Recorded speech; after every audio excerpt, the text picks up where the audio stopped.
Okay, so this presentation is a little bit different than some of the others.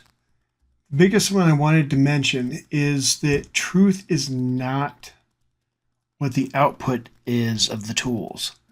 So tool output is not truth. So biggest thing is you always want to verify before you report. Now, biggest thing is tools can give you a lot of good information. But the big thing is you have to worry about false positives, false negatives. So biggest thing is your responsibility. So the tool can flag artifacts. It can identify things that you need to look through further. The verification gap is the possible things that the tool gives you is you need to vet and verify. So what the investigator does, what your responsibility is test the findings, rule out false positives. Essentially, that's verifying the findings. So whatever the tool gives you, that's great, that's awesome. But you need to go a step further and vet and verify that it is factual, or it's tied to the allegations that you're investigating. And then only report on what is proven. Now, possible findings, they're definitely gold. They give you a lot of good information. Why they matter? They surface hidden, buried, overlooked artifacts.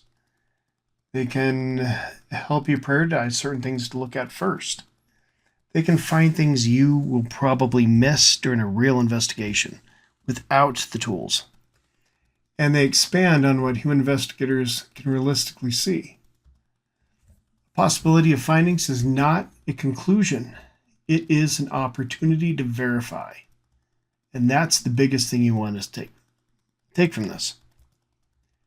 So false positive is something that's been flagged, especially with a tool, that is not true.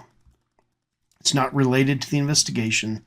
It's not related to what you're trying to essentially prove or disprove. True positive is a finding that's supported by evidence, context, and repeatable verification. So it is valid, where false positive is not. So think of it with a tool is a lot of tools give false positives.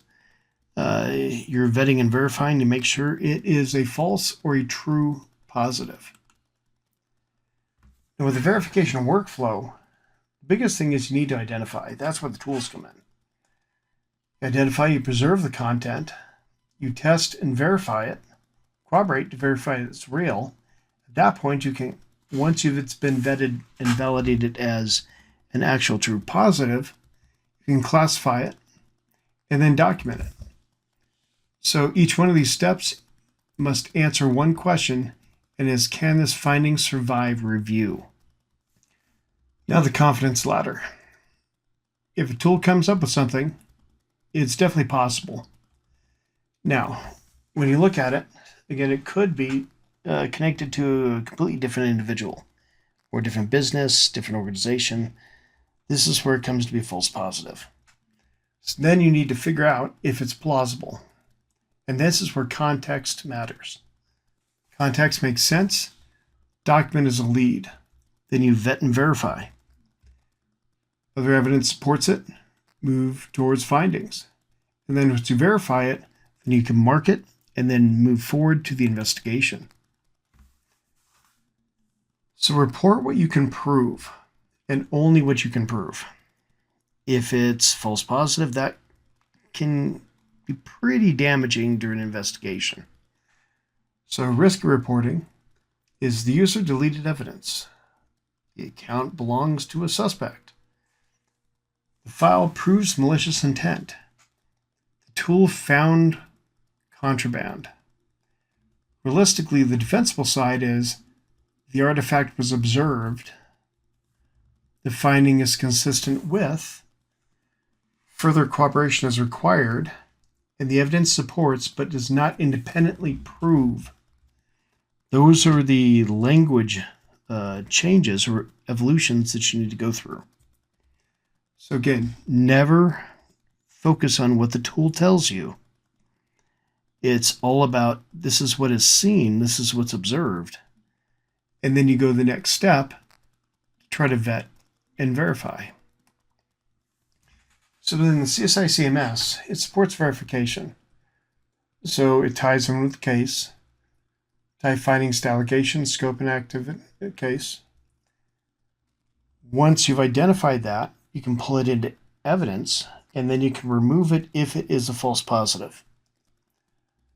But when you import it, or when you're going through the evidence intake, you can preserve artifacts in the case evidence structure, which is going to tie into hashes of the file and also chain of custody. You have your notes and audit log, so no matter what you do with the evidence items, if you change it, even if you remove it, it's still going to be tied into the audit log. And then report preparation, which ties into building findings from verified evidence and not what you're trying to remember of what you've identified and found.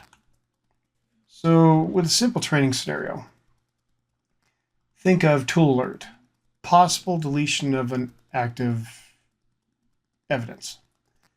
Next, what you're going to go through is inspect artifact source, check timestamps, check all the relevant content related to that evidence item, and then document what you've identified, what you've observed, and potential limits. Because in real scientific theory, you're not only trying to prove a theory, you're also trying to disprove that theory. And then, once you've proved it and proved it can't be disproved, you report the decision. Verified findings, false positive, or if it's true positive. And that's the biggest thing, is you're trying to prove or disprove that theory in a scientifically reproducible manner. Now the checklist. Of course you have your source. Can you identify where the artifact came from? Context. What does it mean to the case? Is it relevant? Integrity. Was it able to be hashed? Timestamps. Verify when it came from, where you captured it, so you can defend it when you've gone through the investigation, and at the end of the investigation, if the content still matches, the hash still matches, it hasn't been changed. Corroboration. Is there independent evidence supporting the findings? Alternatives. Have I considered benign explanations and false positives? So at this point, you're trying to prove and disprove this theory at the same time. So limits. If I documented what the evidence does not prove. And of course, with the report language, does my wording match the confidence level? So if the answer is no, do not report it as true. That's a huge issue here. Now the culture is truth.